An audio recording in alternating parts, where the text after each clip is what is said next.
Hello students, कैसे हैं आप। मैं सुप्रिया स्वागत करती हूँ आपका अपने इस YouTube channel dreamers academy by Supriya में। तो स्टूडेंट्स, जैसा कि आपको पता है कि अपनी पिछली वीडियो में मैंने एसएससी सीजीएल एग्जाम से रिलेटेड डिस्कशन किया था कि एसएससी एग्जाम की को प्रिपेयर करने की हमारी 3 मंथ स्ट्रैटेजी क्या होनी चाहिए, क्या है उसका एग्जाम पैटर्न, क्या है उसका सिलेबस, क्या क्या, ये सब मैंने अपनी पिछली वीडियो में डिस्कस किया था। तो स्टूडेंट्स, और मैंने ये भी बताया था आपको कि अपनी अपकमिंग वीडियोस में मैं साइंस का सारा सिलेबस जो है आपको कवर अप कराने वाली हूँ। तो स्टूडेंट्स, जैसा कि मैंने आपको बताया था कि मैं साइंस का सारा सिलेबस कवर अप कराने वाली हूँ, तो मैं आज आ गई हूँ साइंस का ही एक टॉपिक लेकर जो एग्जाम पॉइंट ऑफ व्यू से बहुत ही इंपॉर्टेंट होने वाला है। स्टूडेंट्स, ये आज का हमारा जो टॉपिक है ये हमारे एसएससी सीजीएल एग्जाम के पॉइंट ऑफ व्यू से बहुत ही इंपॉर्टेंट चैप्टर है। इससे कई बार क्वेश्चंस देखे गए हैं एग्जाम में, तो आइए मैं बता दूं आपको कि आज का क्या है हमारा टॉपिक। स्टूडेंट्स, तो आज जो मैं चैप्टर लेके आई हूँ आपके लिए वो है सेल। तो स्टूडेंट्स, ये सेल होता क्या है। तो अगर मैं सेल को डिफाइन करूँ तो सेल जो है एक within a one line अगर मैं इसको डिफाइन करूँ तो सेल जो है, cell is a basic structural and fundamental unit of life. यानी कि हमारा जो है पूरा का पूरा जीवन जो है, पूरी जो हमारी पूरी बॉडी है उसकी एक बेसिक स्ट्रक्चरल यूनिट है सेल। अगर मैं आपको इसको सिंपल टर्म्स में बताऊं तो सेल क्या है कि हमारी जो पूरी बॉडी है वो सेल से मिलकर बनी हुई है। जैसे फॉर एग्जाम्पल अगर मैं आपको बताऊं कि एक एग्जाम्पल के साथ अगर मैं आपको समझाऊं तो स्टूडेंट्स देखिए, अगर हम एक वॉल का एग्जाम्पल ले लें, दीवार का, तो हम देखते हैं कि वो जो वॉल है वो छोटी छोटी ब्रिक्स से मिलकर बना हुआ है। पूरी की पूरी छोटी छोटी ईंटें मिलकर जो है एक पूरा दीवार बनाती हैं। वैसे ही हमारी जो बॉडी है उसमें बहुत सारे सेल्स मिलकर बने हुए थे, बहुत सारे सेल्स मिलकर बनाते हैं टिश्यूज़, और ये टिश्यूज़ मिलकर बनाते हैं ऑर्गन्स। कोई भी ऑर्गन जो है टिश्यूज से फॉर्म हुआ होता है और ये टिश्यू जो है सेल से फॉर्म हुआ होता है, और ये ऑर्गन्स मिलकर बनाते हैं ऑर्गन सिस्टम, और ये सारे ऑर्गन सिस्टम्स मिलकर जो है हमारी पूरी बॉडी का बनाते हैं। तो इस तरीके से जो है हमारी बॉडी जो है बनी हुई है। तो हम कह सकते हैं कि हमारी बॉडी का basic structural and functional unit है सेल।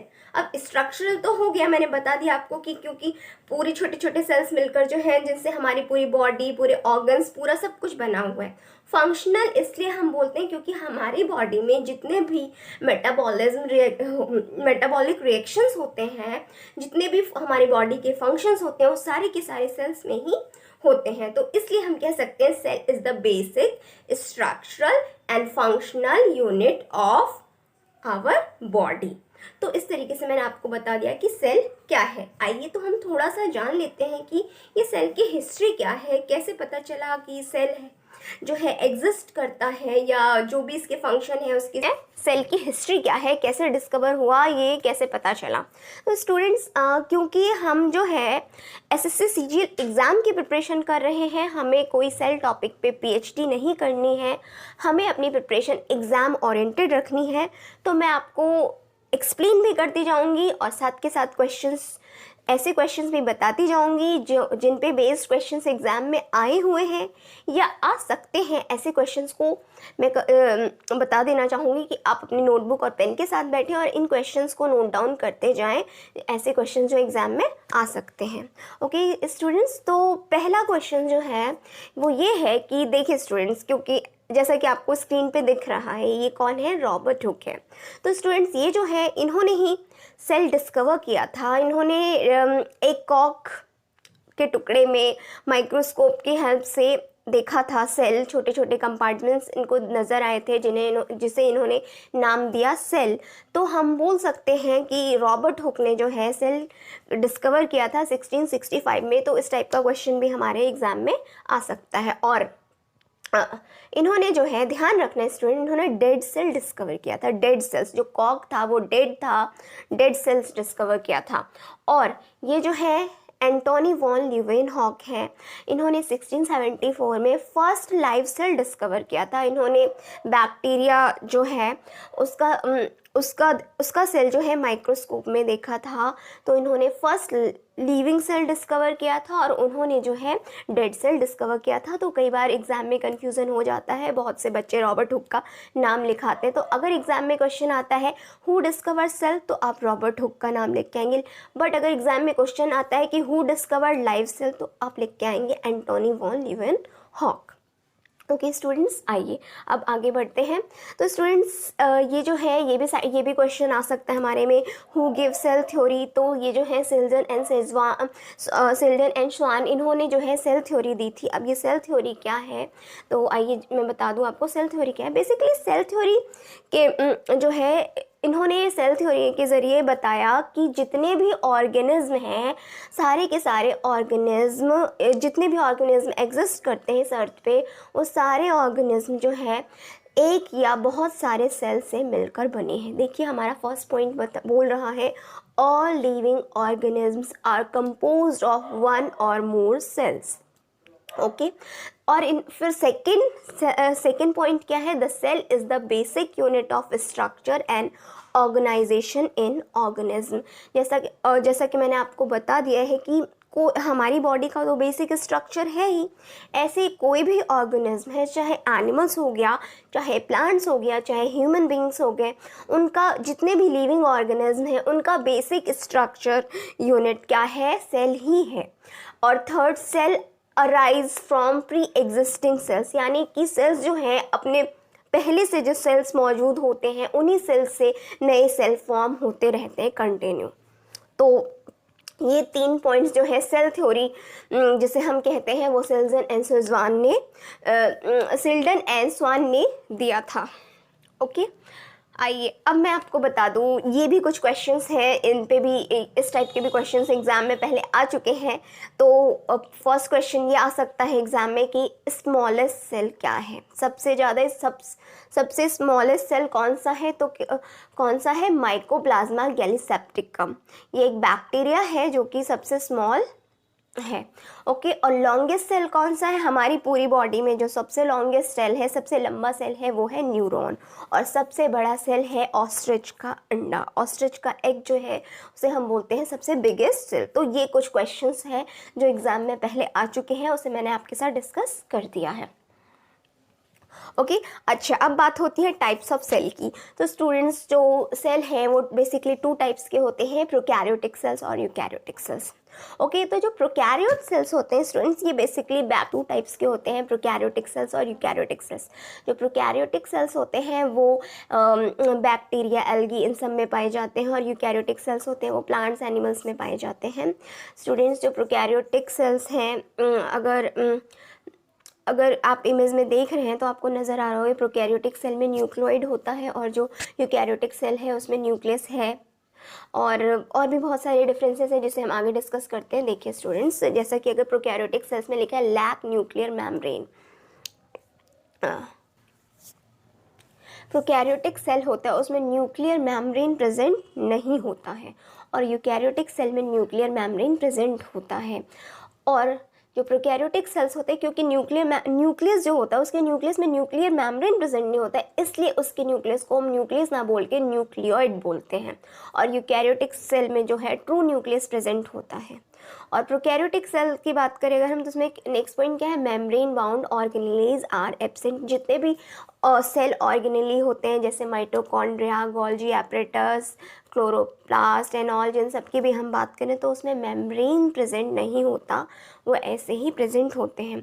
और जो यूकैरियोटिक सेल्स होते हैं इसमें जितनी भी ऑर्गेनेलीज होते हैं, माइटोकॉन्ड्रिया, क्लोरोप्लास्ट, गोल्जी बॉडी जो भी है, उन सब में जो है मेम्ब्रेन प्रेजेंट होता है। और मैंने आपको बता ही दिया है कि प्रोकैरियोटिक सेल्स जो है वायरस, बैक्टीरिया, साइनोबैक्टीरिया इन सब में प्रेजेंट होते हैं, और यूकैरियोटिक सेल्स जो है प्लांट्स और एनिमल्स में प्रेजेंट होते हैं। स्टूडेंट्स अगर किसी को ये जो चीज़ है कि ये क्या है, nuclear membrane, nucleoid, organelle and all, ये सब चीज़ें अगर आपको समझ नहीं आई है तो मेरे वीडियो के साथ जुड़े रहें। मैं आगे आपको पूरे सेल का स्ट्रक्चर जब डिफाइन कर दूंगी कि सेल में क्या क्या चीज़ें प्रेजेंट होती हैं, तो आपको ये बेटर समझ आ जाएगा कि ये क्या है, हम क्या डिस्कस कर रहे हैं। तो आप मेरी वीडियो को बैक करके दोबारा देख के समझ सकते हैं। ओके स्टूडेंट्स, आइए आगे बढ़ते हैं हम। तो अब हम बात करते हैं सेल स्ट्रक्चर की। सेल स्ट्रक्चर क्या है? तो पहले यहाँ पे कुछ पॉइंट है जो सेल के स्ट्रक्चर की बात करें हम कि सेल का स्ट्रक्चर कैसा होता है। तो जो सेल का स्ट्रक्चर है उसके बाहर सेल वॉल प्रेजेंट होता है, सेल मेम्ब्रेन है, साइटोप्लाज्म के अंदर mitochondria, Golgi bodies, endoplasmic reticulum, ribosome, lysosomes, plastids, chloroplast, chromoplast, leucoplast, ये सब प्रेजेंट होता है। वैक्यूल न्यूक्लियस, ये सारी चीज़ें होती हैं प्रेजेंट। आइए मैं आपको इमेज के ज़रिए दिखाती हूँ कि कैसा होता है न्यूक्लियस। अगर हम एनिमल सेल की बात करें तो देखिए स्टूडेंट्स, ये जो है सेल का कुछ शेप होता है।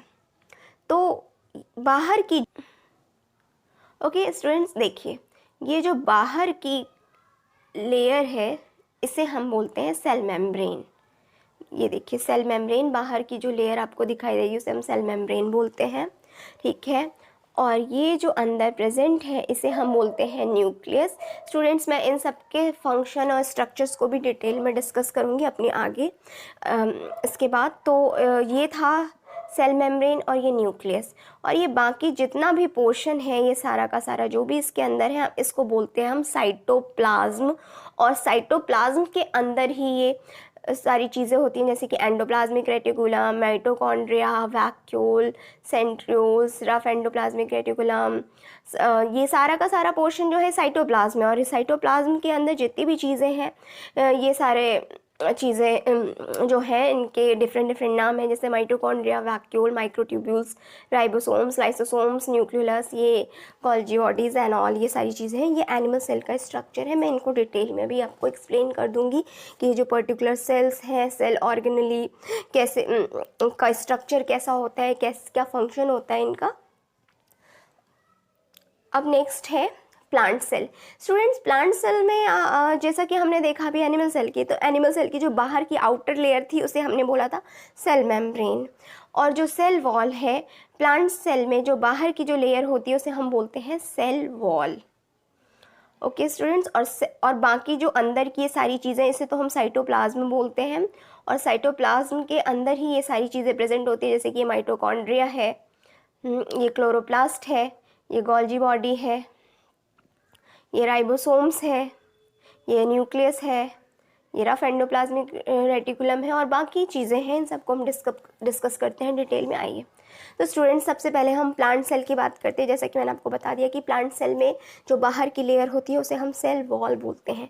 तो सेल वॉल का काम क्या है? सेल वॉल जो है प्लांट को रिजिडिटी देता है, हार्डनेस देता है, जिस वजह से वो स्टैंड कर पाते हैं। और ये जो सेल वॉल है बना होता है सेल्यूलोज का। तो क्वेश्चंस एग्जाम में, क्योंकि इसमें हमें पूरा इतना डिटेल में नहीं जाना है कि क्या कैसे क्या होता है, हमें एग्जाम ओरिएंटेड प्रिपरेशन करनी है, तो हमें ये दो क्वेश्चन माइंड में डाल लेना है कि जो सेल वॉल है उसका फंक्शन है कि वो प्लांट को रिजिडिटी देता है, और ये सेल वॉल बना किसका होता है? सेल्यूलोज का बना होता है। सेल्यूलोज क्या होता है? एक टाइप का कार्बोहाइड्रेट होता है, ये कॉम्प्लेक्स कार्बोहाइड्रेट होता है जो कि सिर्फ प्लांट सेल में ही प्रेजेंट होता है। नेक्स्ट सेल मेम्ब्रेन की बात करते हो, तो जो सेल मेम्ब्रेन है वो प्लांट सेल में भी प्रेजेंट होता है और एनिमल सेल में भी प्रेजेंट होता है। सेल वॉल के बाद जो अंदर की तरफ लेयर होती है प्लांट सेल में, देखिए स्टूडेंट जैसा कि यहाँ है, यहाँ देखिए प्लांट सेल की बात करें तो बाहर की लेयर है सेल वॉल, इसके अंदर भी एक लेयर है जो आपको दिखाई दे रही है ग्रीन कलर की, उसे हम बोलते हैं सेल मेम्ब्रेन। यहाँ पे देखिए स्टूडेंट्स, ये सेल मेम्ब्रेन है, ये अंदर की जो लेयर है उसे सेल मेम्ब्रेन बोलते हैं। तो प्लांट सेल में बाहर जो कवर होता है वो सेल वॉल का होता है और उसके अंदर सेल मेम्ब्रेन प्रेजेंट होता है।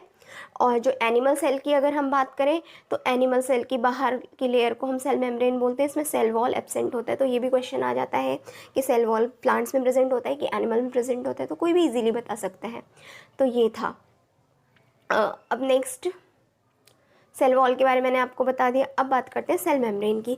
तो सेल मेम्ब्रेन को हम प्लाज्मा मेम्ब्रेन के नाम से भी जानते हैं, और ये प्लाज्मा मेम्ब्रेन जो है बता ही दिया मैंने कि एनिमल सेल का बाहर की जो कवरिंग होती है वो प्लाज्मा मेम्ब्रेन होती है। और नेक्स्ट पॉइंट इसमें लिखा है semi permeable in nature. Semi permeable से मतलब है कि देखिए स्टूडेंट्स, ये जो सेल मेम्ब्रेन है, हमारे जो सेल्स होते हैं, जैसे कि मैंने आपको इससे पहले डिस्कस किया कि बहुत सारे सेल्स मिलकर जो हैं, जैसे देखिए स्टूडेंट्स, एक बार मैं आपको फिगर बना के दिखाती हूँ। देखिए जैसे ये सेल है, इसके साथ ये सेल, बहुत सारे सेल्स जॉइन करके टिश्यूज़ बनाते हैं। तो ये टिश्यूज़, ये जो है सेल्स हैं, ये सारे सेल्स मिलकर टिश्यूज़ बनाते हैं, ये इसके अंदर का न्यूक्लियस है, समझे। तो स्टूडेंट्स, एक सेल से दूसरे सेल तक जो है मॉलिक्यूल्स या इंफॉर्मेशन ट्रांसफ़र होती रहती हैं। तो बहुत सारे मॉलिक्यूल्स एक सेल से दूसरे सेल ट्रांसफ़र होती हैं। तो ये सारी जो मॉलिक्यूल्स हैं आना जाना करती रहती हैं सेल मेम्ब्रेन के ज़रिए। पर सेमी परमेबल से मतलब है कि आधा परमेबल, यानी परमिशन वो सारे मॉलिक्यूल्स को अंदर बाहर नहीं करनी देती हैं, वो एक सेलेक्टिव मॉलिक्यूल्स को ही जो है एक सेल से दूसरे सेल में आने जाने देती हैं, सारी चीज़ें नहीं जाती हैं एक सेल से दूसरे सेल में। तो इसलिए जो है सेल मेम्ब्रेन का नेचर जो है सेमी परमेबल है, इसलिए इसे हम सेलेक्टिवली परमेबल भी बोल सकते हैं, ठीक है। और जो सेल मेम्ब्रेन है वो डबल लेयर मेम्ब्रेन होती है, डबल लेयर होता है। और ये जो सेल मेम्ब्रेन है फॉस्फोलिपिड मॉलिक्यूल से बना होता है। और इनका काम क्या है कि मॉलिक्यूल्स को देखो, जैसे कि मैंने बता दिया आपको, वही लास्ट पॉइंट में लिखा है, regulates movements of molecules inside and outside of the cell. वो सेल के बाहर और अंदर मॉलिक्यूल्स का मूवमेंट जो है रेगुलेट करने का काम करती हैं, डिसाइड करती हैं कि कौन से मॉलिक्यूल्स को एक सेल से दूसरे सेल में जाना है, कौन से मॉलिक्यूल्स को एक सेल से दूसरे सेल में नहीं जाना है। तो हमने डिस्कस कर लिया सेल के स्ट्रक्चर में। मैंने आपको बता दिया कि सेल का जो स्ट्रक्चर है, सेल की बाहर की जो बाउंड्री होती है उसे हम सेल मेम्ब्रेन बोलते हैं, और अंदर का जितना भी पोर्शन होता है उसे बेसिकली वो जेली लाइक सब्सटेंस होता है, उसे हम बोलते हैं साइटोप्लाज्म। और साइटोप्लाज्म के अंदर ही डिफरेंट सेल ऑर्गेनेलीज प्रेजेंट होते हैं, जैसे mitochondria, Golgi apparatus, ribosomes, lysosomes, ये सब, इन सबको हम डिटेल में डिस्कस करने वाले हैं। और प्लांट सेल में जो होता है एक एक्स्ट्रा बाउंड्री होती है जिसे हम सेल वॉल बोलते हैं, जो प्लांट सेल को रिजिडिटी देने का काम करता है, और बना होता है किसका, सेल्यूलोज का बना हुआ होता है। ओके स्टूडेंट्स, आइए अब हम नेक्स्ट डिस्कस करते हैं। तो नेक्स्ट सेल ऑर्गेनेली है हमारी माइटोकॉन्ड्रिया।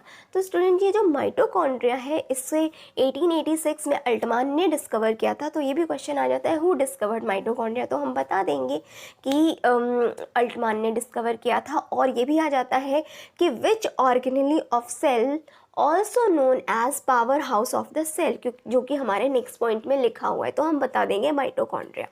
क्यों हम माइटोकॉन्ड्रिया को powerhouse of the cell बोलते हैं? क्योंकि माइटोकॉन्ड्रिया का काम है कि जो हम जो भी रेस्पिरेशन करते हैं, रेस्पिरेशन का प्रोसेस जो है माइटोकॉन्ड्रिया के अंदर ही होता है, और वो एनर्जी को एटीपी, एडेनोसिन ट्राइफॉस्फेट के फॉर्म में कंजर्व करके रखने का काम करता है।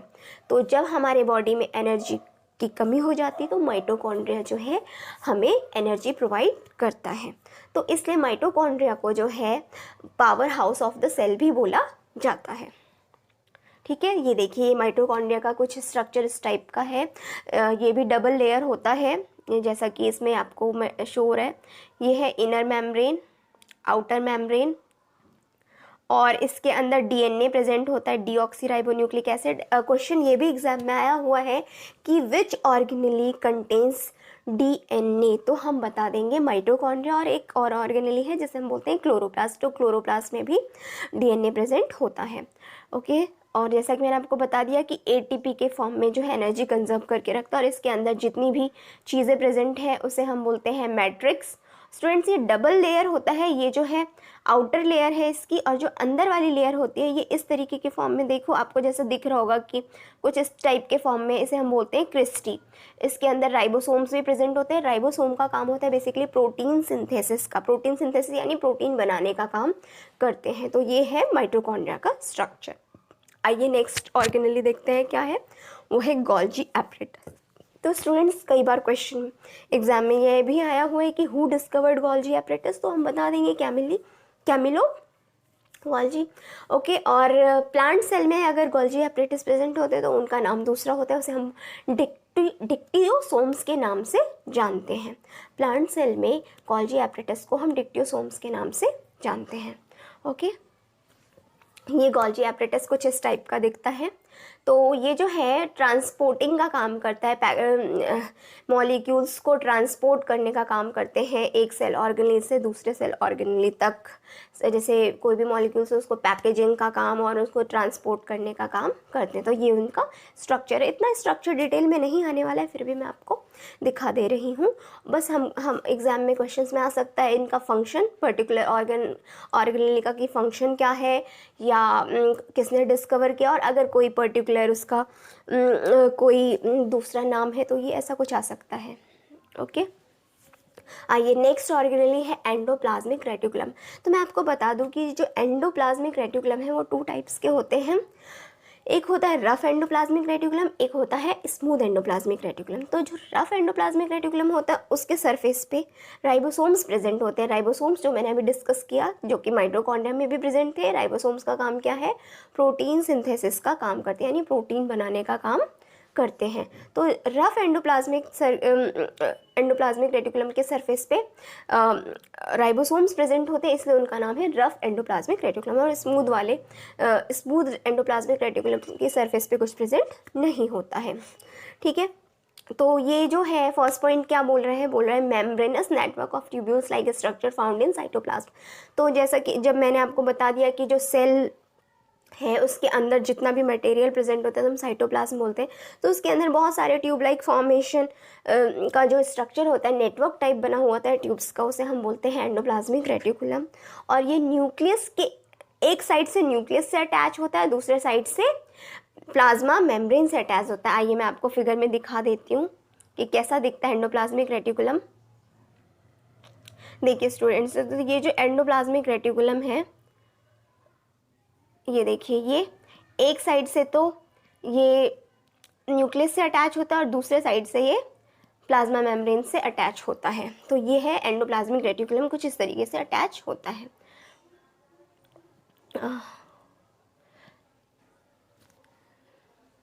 ओके, अब नेक्स्ट बोला गया है कि helps in distribution of material. जो भी मटेरियल्स हैं, जो भी मॉलिक्यूल्स हैं, इन सबका डिस्ट्रीब्यूशन करने का काम, सारे ऑर्गेनेल्स तक डिस्ट्रीब्यूट करने का काम करता है एंडोप्लाज्मिक रेटिकुलम। और जो है सेल को एक सपोर्टिंग फ्रेमवर्क देता है। देखिए उसका पूरा डिटेल स्ट्रक्चर कैसे, न्यूक्लियस के साथ ही जस्ट ये अटैच होता है। ये है एंडोप्लाज्मिक रेटिकुलम, ये न्यूक्लियस है और इसके साथ में जो ये पोर्शन अटैच है इसे हम बोलते हैं एंडोप्लाज्मिक रेटिकुलम। जैसा कि आपको फिगर में दिख रहा है, ये है स्मूथ एंडोप्लाज्मिक रेटिकुलम, क्योंकि इन पे राइबोसोम्स प्रेजेंट नहीं। और यहाँ पे येलो जो डॉट्स नज़र आ रहे हैं आपको, ये है राइबोसोम्स, इसलिए इसका नाम है rough endoplasmic reticulum. Okay, next है राइबोसोम्स। जैसा कि मैंने आपको राइबोसोम के बारे में हम बहुत बार डिस्कस कर चुके हैं। राइबोसोम्स कहाँ कहाँ प्रेजेंट है? एंडोप्लाज्मिक रेटिकुलम पे भी प्रेजेंट है, माइटोकॉन्ड्रिया में भी प्रेजेंट है, और जो साइटोप्लाज्म होता है वहाँ पे भी बहुत सारे राइबोसोम्स प्रेजेंट होते हैं। और इनका मेन काम है क्या है? प्रोटीन सिंथेसिस का। तो इसे डिस्कवर किसने किया था? इसे डिस्कवर किया था पैलेड ने। और ये एक स्मॉल ग्रैन्यूल लाइक स्ट्रक्चर होता है और एंडोप्लाज्मिक रेटिकुलम के साथ भी अटैच होता है। और किसका बना होता है? ये राइबोन्यूक्लिक एसिड का बना होता है। बेसिकली राइबोन्यूक्लिक एसिड क्या है? तो राइबोन्यूक्लिक एसिड जो है एक हेरिडेटरी मटेरियल है। जैसे डीएनए का फंक्शन होता है हेरिडिटी का काम करता है, वैसे ही आरएनए भी डीएनए की तरह ही फंक्शन करता है, लेकिन ये प्लांट सेल्स में प्रेजेंट होता है नहीं। ओके, और ये राइबोन्यूक्लिक एसिड का बना हुआ होता है। ओके, अब बात करते हैं लाइसोसोम्स की। तो लाइसोसोम्स किसने डिस्कवर किया था? तो लाइसोसोम्स डिस्कवर किया था डी डोवे ने। और ये जो है सैक लाइक स्ट्रक्चर होता है। और जैसे कि हमने डिस्कस किया अभी कि जो माइटोकॉन्ड्रिया होता है उसमें डबल लेयर मेम्ब्रेन होता है, जो प्लाज्मा मेम्ब्रेन है उसमें वो भी डबल लेयर होता है। पर लाइसोसोम में क्या होता है? सिर्फ एक सिंगल मेम्ब्रेन प्रेजेंट होता है और इसमें हाइड्रोलाइटिक एंजाइम्स प्रेजेंट होते हैं। और ये जो है सुसाइडल बैग्स के नाम से भी जाने जाते हैं। बेसिकली इनका फंक्शन क्या है? ये क्या करते हैं? अगर हमारे सेल में कोई भी फॉरेन पार्टिकल्स एंटर कर जाते हैं तो ये लाइसोसोम्स क्या करते हैं? उसको इनगल्फ कर जाता है। इनगल्फ यानी निगल जाता है और उसमें हाइड्रोलाइटिक एंजाइम्स का सिक्रीशन होना शुरू हो जाता है। और वो एंजाइम्स जो हैं वो क्या करते हैं, रिलीज़ होके वो जो भी फॉरेन पार्टिकल है उसको डिस्ट्रॉय कर देते हैं और साथ में खुद भी बर्स्ट हो जाता है, ये खुद भी डिस्ट्रॉय हो जाता है लाइसोसोम। तो इसलिए इसको सुसाइडल बैग्स भी बोलते हैं। तो ये फॉरेन पार्टिकल्स को डिस्ट्रॉय करने के साथ साथ खुद भी बर्स्ट हो जाते हैं, इसलिए इनका दूसरा नाम सुसाइडल बैग भी है। तो ये भी एग्जाम क्वेश्चन में आ सकता है कि which organelle of cell is known as suicidal bag. तो हम बता देंगे लाइसोसोम। ओके, ये कुछ लाइसोसोम का स्ट्रक्चर है। आइए नेक्स्ट ऑर्गेनेल डिस्कस करते हैं। तो अब जो है ये हम बात करें प्लास्टिड्स की, तो स्टूडेंट्स प्लास्टिड्स जो है वो 3 टाइप्स के होते हैं, क्रोमोप्लास्ट, क्लोरोप्लास्ट और ल्यूकोप्लास्ट।